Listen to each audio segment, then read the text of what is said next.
Antarctica পৃথিবীর সবচেয়ে কম জনবহুল মহাদেশ। এটি পৃথিবীর সবচেয়ে শীতলতম মহাদেশ।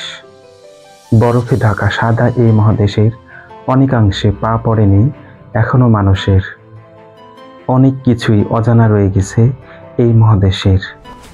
এই মহাদেশকে আপন বৈশিষ্ট্যে অক্ষুণ্ণ রাখতে 1959 সালের 1 ডিসেম্বর স্বাক্ষরিত হয়েছিল অ্যান্টার্কটিকা চুক্তি। অ্যান্টার্কটিকা চারিদিকে দক্ষিণ মহাসাগর দ্বারা বেষ্টিত।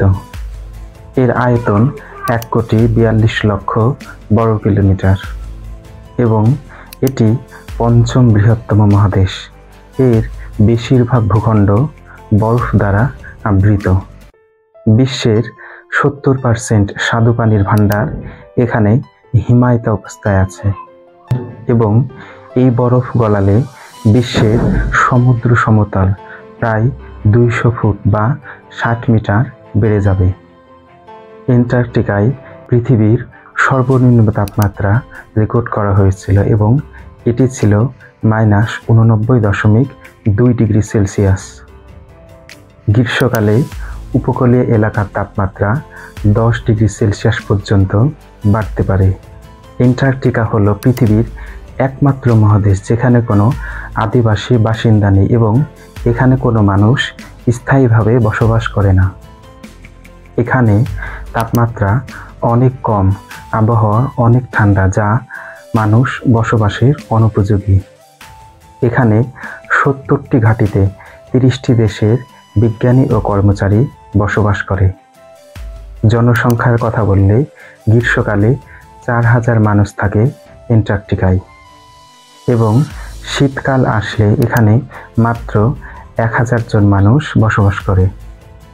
অ্যান্টার্কটিকায় গ্রীষ্মকালীন সময়ে সৌরশক্তি ব্যবহার করে সৌর প্যানেলের মাধ্যমে বিদ্যুৎ উৎপাদন করে বিদ্যুতের চাহিদা পূরণ করা হয় এবং শীতকালীন সময়ে বায়ু শক্তি ও ভূতাপীয় শক্তি ব্যবহার করে বিদ্যুৎ উৎপাদন করা হয়। অ্যান্টার্কটিকার কোনো মালিকানা নাই এবং এটি কোনো দেশের অংশ নয়। এটি প্রায় 30টি দেশ দ্বারা শাসিত হয় এবং সবকটি দেশই 1959 সালের অ্যান্টার্কটিকা চুক্তি ব্যবস্থার অংশীদার। এই চুক্তির শর্ত অনুযায়ী পারমাণবিক বিস্ফোরণ, পারমাণবিক বর্জ্য নিষ্পত্তি, সব ধরনের সামরিক কার্যকলাপ নিষিদ্ধ করা হয়েছে অ্যান্টার্কটিকা মহাদেশে। এখানে প্রধান মানব কার্যকলাপের মধ্যে পর্যটন, গবেষণা, মাছ ধরা প্রধান। গবেষকরা যদি অসুস্থ হয়ে পড়েন তাহলে তাদের চিকিৎসা করার জন্য প্রতিটি রিসার্চ স্টেশনে ডাক্তার থাকেন, কিন্তু কেউ গুরুতর অসুস্থ হয়ে পড়লে ভিডিও কলে বিশেষজ্ঞ ডাক্তারের পরামর্শ নেওয়া ছাড়া অন্য কোনো উপায় থাকে না। ইন্টারনেট সুবিধা আছে অ্যান্টার্কটিকায়। দিনে মাত্র 3 ঘন্টা সবল ইন্টারনেট থাকে এবং দিনের বাকি অন্যান্য সময় দুর্বল প্রকৃতির ইন্টারনেট থাকে।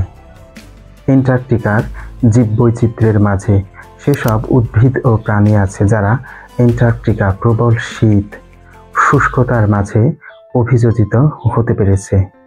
অ্যান্টার্কটিকার পাখি ও শীল সাধারণত সমুদ্র তীরবর্তী অঞ্চলে বাস করে।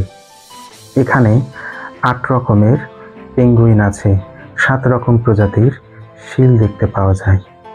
অ্যান্টার্কটিকার চারপাশে দক্ষিণ মহাসাগরে 10 রকম প্রজাতির তিমি দেখতে পাওয়া যায়।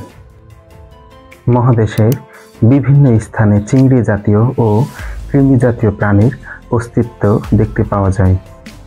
1000 এর অধিক প্রজাতির ছত্রাক, কিছু শ্যাওলা, মিথজীবী, ভুঁইফোড় অ্যান্টার্কটিকার শুষ্ক অভ্যন্তরে পাওয়া যায়। অতিরিক্ত পরিমাণে মাছ ও পশু শিকারের ফলে অনেক প্রজাতির প্রাণীর সংখ্যা এখন কমে গেছে। পশুর আবাস ধ্বংস, পরিবেশ দূষণ এবং জলবায়ু পরিবর্তনের ফলে অ্যান্টার্কটিকার পরিবেশ আজ ঝুঁকির মধ্যে রয়েছে। অ্যান্টার্কটিকার মূল ভূখণ্ডের প্রায় 98% বরফে ঢাকা থাকে, যার পুরুত্ব সর্বোচ্চ 4.7 কিলোমিটার পর্যন্ত দেখা যায়। বৃষ্টিপাত হয় না বললেই চলে, তারপরও যেটুকু হয় তা তুষার হিসেবেই হয়, এবং তাও উপকূল হতে 300 কিলোমিটার ভেতর পর্যন্ত সীমাবদ্ধ। অ্যান্টার্কটিকার খনিজ সম্পদের মধ্যে ট্রান্স অ্যান্টার্কটিক পর্বতমালায় কয়লা এবং পূর্ব অ্যান্টার্কটিকার প্রিন্স চার্লস পর্বতমালার কাছে লোহার অস্তিত্ব পাওয়া গেছে। এছাড়া অন্য কোনো খনিজ পদার্থের অস্তিত্ব নেই বললেই চলে। বিশ্বের 90% বরফ ধারণ করার কারণে অ্যান্টার্কটিকা সাদা মহাদেশ হিসেবেও পরিচিত। কিন্তু বৈশ্বিক উষ্ণতা বৃদ্ধির ফলে অ্যান্টার্কটিকার হাজার হাজার মাইল জুড়ে জমে থাকা হিমবাহগুলো গলতে শুরু করেছে, যে কারণে সবুজ প্রাণের উদ্ভব ঘটছে। সাদা বরফের আবরণের ফাঁকে ফাঁকে উঁকি দিচ্ছে সবুজ ঘাস, গুল্ম, লতাপাতা। এটি চোখে দেখতে ভালো মনে হলেও বিশ্ব জলবায়ুর জন্য মহাবিপর্যয়ের সংকেত।